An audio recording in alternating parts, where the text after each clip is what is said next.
I'm Gavin, and welcome to MLS Fantasy Picks. What's going on, everyone? Welcome back to another video. It's been a while, so yeah, thanks everyone for joining this week. As I said last week, I was traveling for work, so unfortunately couldn't upload a video. Funnily enough, on my train ride back from Boston down to Philly, who else sat next to me but the owner of the Philadelphia Union, Jay Sugarman. So yeah, fun. I can't believe.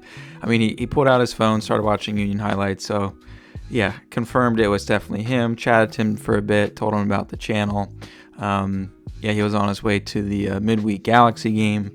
So good to see the Union get the W. But just wanted to say, and yeah, told Jay about the channel. So yeah, Jay, if you're watching, thanks for the pin from my son. And yeah, go Union, dude. Anyway, had to tell you guys that story. What are the chances? What are the odds? Anyways, moving on, chatting MLS fantasy. So the double game week, it was a decent week for me. I was hoping for a bit more at the end with that LAFC game, but I landed on 141 points for the week. Week rank of 806, so still sitting around that 200 overall rank, currently sitting at 214. So yeah, I got Evander and Lozano off the bench. Just do the auto roo for these games because the second games can get crazy. They're nothing too crazy from Evander and Lozano. Biggest flops for me this week were Sealy and Nahar. Nahar, I don't think, played the second game, and we saw what happened to Montreal for that Toronto game. But yeah, great to see Dos Santos get the 20. Wagner, I'll talk about him a bit later, but a bit disappointing with just 12 points from him. Great to see strong points from my midfield and then a good captain on Buanga. So taking a look at our leagues, so we've got Abner, who I believe was Verks previously, based on the Nashville logo, Daniel's Dogs, Dart to FC, Pamakami maybe, and FPL Aguero. So strong points from the top 5 last week, all in the 130 to 150 range. I saw some big points, 164 here. 150, 157. So well done, to everyone last week. And let's hop over to the head-to-head league. So looking at our head-to-head league, Dan Kaus FC still undefeated, 39 points. Magnolia Megs with the draw, so 37. And then, everyone else still sitting nice and close. I'm currently at 33 points, so 11-0-2. A lot of close matchups here. So it's still early, but anyone's league as always. So as it was a crazy double game week, I'll just do a pretty high level recap of, learnings from an MLS fantasy side. So, Orlando's attack still very strong. Ojeda is back. I guess he had a bit of a knock for an injury. Didn't start him there for a few weeks, but he is back. Look at him, Pasalic, Muriel, all looking good, as well as Freeman from an attacking standpoint. When it comes to Philly, I've been watching all of their games, and they've been rotating due to the Open Cup. So just keep an eye out on lineups for Wednesday's game. It could impact this game coming up this weekend against Miami. Yeah, they're rotating the forwards, Baribo, Ua, Damiani. You're not sure who's going to score. Quinn as well has been getting subbed out and rotated, so it's hard to tell who will be coming away with points from a fantasy side. So I am fading them a bit for now, especially Wagner. He really hasn't been stepping up. As I said, I feel like points are spread quite a bit for Philly from a fantasy standpoint. So yeah, I'll keep my eyes on him, but I'm really not going to be spending that big money on Wagner moving forward. I am going to say the Galaxy attack is looking stronger, so I wouldn't necessarily count for clean sheets for whoever the Galaxy are playing. But yeah, I do think their attack's clicking a bit more. Royce is looking good, and I believe Peck and Paintsel are coming back. Just scrolling down a bit, Mukhtar, definitely still a strong look. Continue to look at Nashville when the matchup is right. St. Louis, definitely a team I'm consider targeting as they are struggling. From an Austin standpoint, I feel like their attack isn't really clicking yet, so maybe look at those teams that are playing them when they're at home and they have a good clean sheet chance. LAFC, Buanga, still strong. Continue to look at him up top. and then the San Jose attack as well. I'm not sure when Chicho Arango is going to return, but that just, continues to create more opportunities for Espinoza. He only had 7 points last week, but that's because he only played one game. Espinoza is still the look. And then from a Toronto standpoint, Montreal definitely felt the burn of Bernadeschi and the Toronto squad. Hard to tell when he will pop off, as I believe he had 1 point from the first game and like 22 the second. So this is, an anomaly, but yeah, keep an eye on him. Bernadeschi is still a decent look.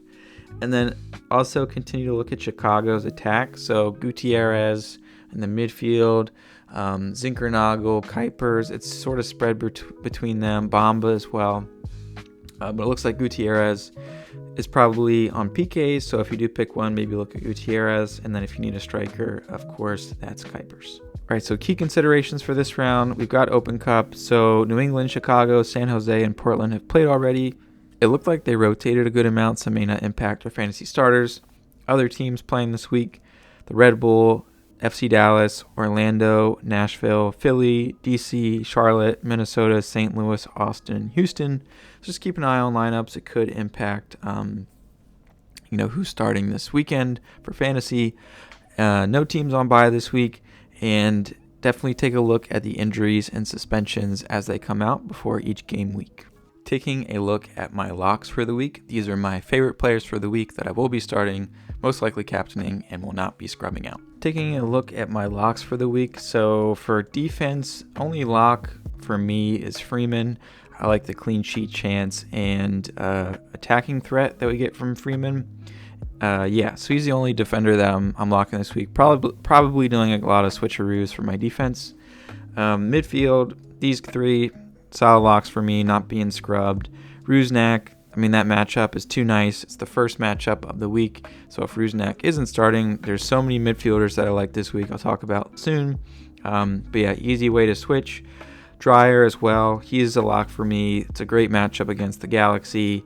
And again, Ojeda, Orlando versus Portland. It's a great matchup. Great player. And then Bouanga to finish things off. I know they're away, but it's Montreal and they haven't been looking too hot. And Bouanga is on fire recently. Clean sheet hunting. So these are my favorite keeperoo picks for the week, as well as my defenders that I'll be looking at from a clean sheet perspective and those that have an attacking upside. So looking at clean sheet huntings, on the front end of a keeperoo, I like a Fry or a Dos Santos. Probably a bit more of a fan of Seattle versus Dallas, as the Galaxy attack is looking much better. From a late keeper standpoint, I like Alese. Orlando's got a good matchup against Portland. I like Freese, though I do feel Chicago's probably going to score as their attack's been buzzing. So my favorite late option here is Dane St. Clair. Minnesota's playing Austin. They've got a good defense. They're at home, and Austin's attack has not looked too strong. But yeah, these guys I've got for defense. Roldan's a good cheap option you can put on your bench. McVeigh as well, decent bonus points. Romero as well, gets you 90, and Brekalo. So these are more like the center back type of roles. Not Roldan, but some of the other guys sort of guaranteed to get you that 90, some potential bonus points for passing. But, attacking upside defender, as I spoke about before, definitely Freeman for Orlando. The final third. These are my favorite midfield and forward picks for the week. So looking at the final third, my middies and forwards that I like this week. So I did talk Rusnak, Dreyer, Ojeda, so I want to talk through some other midfielders and forwards that I like. Heel, he has been sort of a lock for me recently. I know he's away. He's probably the only away player that I'm looking at this week. But they're playing SKC, who aren't known for their defense this year. And Heel is a bonus point king, even if he's not having any goal contributions. So I think he was rested for the Open Cup, so it could look good for him this weekend. Espinoza as well, if Heel's been rested. He might have played on 90 for the Open Cup, so keep an eye on that, though they are at home and playing against Houston. Mihailovic as well, I think is a great matchup at home against St. Louis. Just see what the lineups are looking like, where he's playing in the formation. And then McGlynn as well. A great matchup, though he is away against San Jose. He is known for his bonus points, and as you've seen, can score an absolute freaking laser beam of a shot. So love to see that from Jack. A couple honorable mentions. Evander as well, maybe for a late flyer. You can always scrub him if you need to. And then Bernadeschi. Up top, I like Buwanga, as I called out before. Some other guys I like this week: Martinez at home against Chicago, good late option. Chucky Lozano at home against the Galaxy, throw him on your bench. Baribo, probably a bench play as well, as you don't know who's going to score for Philly. Same with Muriel and Messi. And the clearance rack. These are my favorite budget defender, midfielder, and forward picks for the week. So moving on to the good old clearance rack. So I do like Alex Rodin this week. As I said before, he's only 6.1 million at home against Dallas. Throw him on your bench. Same with Bombino. I think he's been starting recently. Only 5.6. Decent clean sheet shout against the Galaxy. Though we are getting a bit more pricey. I'm trying to find some midfielders that aren't like your top price. Maybe if you need a little bit of wiggle room. Pasalic has been, in good form for Orlando. Can rip some good shots cutting into the inside. And Pereira has been sort of the creator for Minnesota. He had a really great game last week. It's a decent matchup against Austin. He's only 9.4, so if you need a cheap midi, take a look. Musovski as well, great option to put on your bench on the front end if you need to save some cash at only 7.4. And if you're really struggling, we've got good old Jacob Murrell here for DC. He's been playing 90 since Benteke's been out, so if you have like no money left and you need someone to play, take a look at Murrell. But otherwise, definitely spend your money a bit more wisely. The armband. If you couldn't tell by the picture, this is all about captains this week. For captains this week, I like Ojeda. It's Orlando versus Portland. Solid matchup. I'm probably leaning towards Rusnak myself right now, as his floor is pretty solid. Depends on what lineups look like. And then, of course, you got Messi. Philly's probably going to be rotating a bit, so it could be a good option for Messi to take a look, though he is quite expensive at 13.5 this week. Let's take a look at the weekly poll. So finishing off our video this week with our weekly poll. So thanks to everyone who's been participating in the weekly poll. This week, I've got who scores more points in MLS Fantasy Round 14. So a couple of home midfielders that I like. So we've got Dreyer, San Diego at home versus the Galaxy, 12.4 million. Or Ojeda, 11.9 million at home versus Portland. So yeah, just head over to the YouTube channel and cast your vote. And next week, we'll take a look at who scored more points. All right, so that wraps it up for me this week. It's good to be back. Thanks, everyone, for your patience as life's been pretty crazy the past few weeks, few days. So thanks for your patience. Glad to be creating videos again. And as always, good luck this week.